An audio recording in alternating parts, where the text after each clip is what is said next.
Part of the history of the Patuxent River is taken, of course, from the name of the river, that Patuxent indigenous people, this was their land. They used to fish and hunt along here. I'm honored and just so pleased to have these things that they made and they touched and they molded, because I do believe as a medicine woman that all things still have energy, all things have spirit, and so those who labor to make these things, part of their spirit is still attached to them, and we can honor them by keeping these things and remembering that they once thrived and lived along this river, and as we enjoy it today and as we connect with it, when they lived here, they were very judicious about how they fished and how they hunted and the things that they did. You can never starve if you just relate to nature as a partner instead of just a thing. Sometimes we get kind of panicky about things I'm so used to building with, and if you're in a certain spot or an area that you don't have those materials, then you kind of feel like you're lost. Because the things we have here are not the things you'll have in the desert. The things you have in the desert are not the things you're going to have here. So understanding what you can use to build shelter and just do the best you can. I started the basket. What you guys are going to do is finish the basket.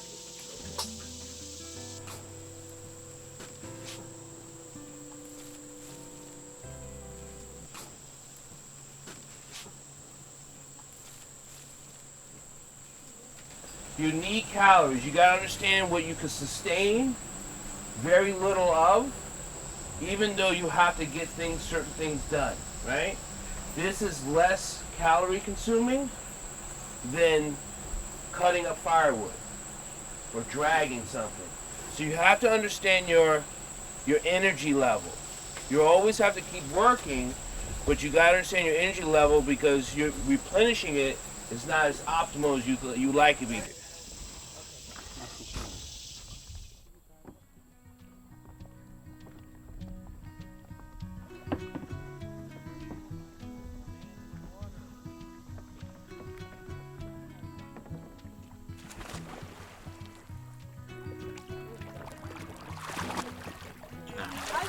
Cannonball too.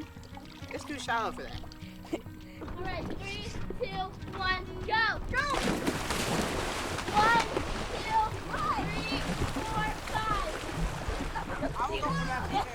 Remember, it is a process of humanity to hear each other.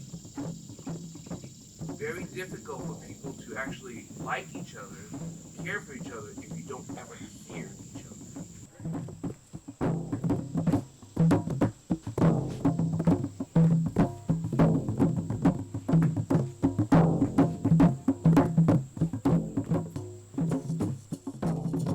Also, it's a way of you developing community. Whether it be this community, another community, it's how you develop community. It's learning how to hear. If we talk about cleaning up a river, for the most part, we're not talking about the trash. We're talking about the stuff you can't see. Okay. As much as people, enjoy going and doing trash pickups and trash cleanups and stuff like that, I've never heard of a crab that was killed by a beer can. Right? The reality is the stuff you can't see. So the more we choke these waters by depriving them of oxygen, by filling them with sediment, by filling them with poop and other things, right, the less likely that natural life will live in these things. And what happens if we kill the rivers and the ocean? No food. Curtains, right? Curtains for the human race.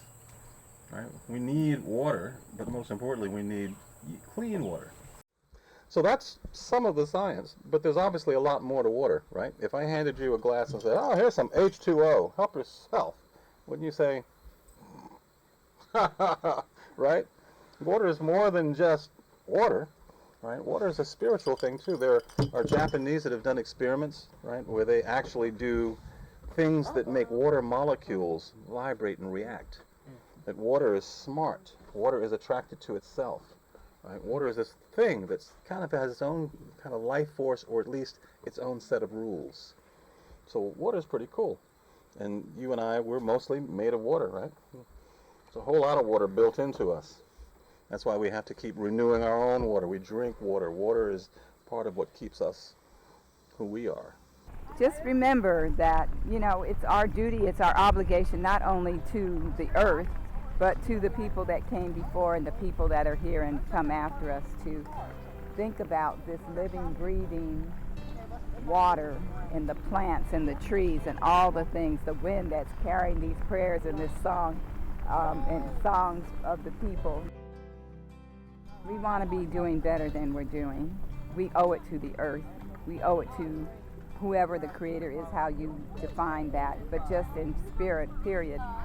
We're not the only ones that live here. These trees and these plants and this plant here, pickerel, that the native people used the flower heads and they dried it and they made it, used it for snacks. The bulbs that they ground, dried into flour. There are so many medicine plants and things along here. This all was huge plantations, and around the corner there was there's an old inn, and slaves were sold off of that front porch. So how far we've come to have a black river keeper and a medicine woman that are here doing and upholding and recalling and reconnecting people is just phenomenal. And so I think this is one of the blessings and the gifts of the Patuxent. One good thing is that as that name is repeated over and over, being said Patuxent, it brings back the spirit and it keeps the spirit of these people alive.